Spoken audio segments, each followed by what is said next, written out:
Muntazam ichkilik ichadigan erkak bilan yashash kerakmi? Juda og'ir savol. Menimcha bu savol ko'pchilik ayollarni qiynayapti.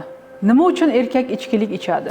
O'ziga bo'lgan bahosi pastligidan, olgan tarbiyasidagi bo'shliqlardan, yomon odatlari ko'payib ketganidan, pul topa olmasa ham aroqqa pul topa oladi. U aroqqa qo'shib bolalarning ko'z yoshini, oilasining sog'lig'ini ham ichadi. Erkaklar, ichkilik ichganda farzandlaringiz ko'z oldingizga keladimi?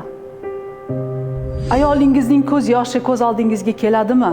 Bolalaringizning rizqini ham qo'shib ichayotganligingiz ko'z oldingizga keladimi? Ichkilik ichaverib, ertaga siz hech kimga kerak bo'lmay qolishingiz ko'z oldingizga keladimi?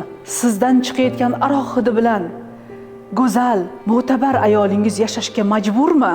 O'ylab ko'ring. Ayollar, tanlov o'z qo'lingizda. Istasangiz yashang, agar va'da bersa.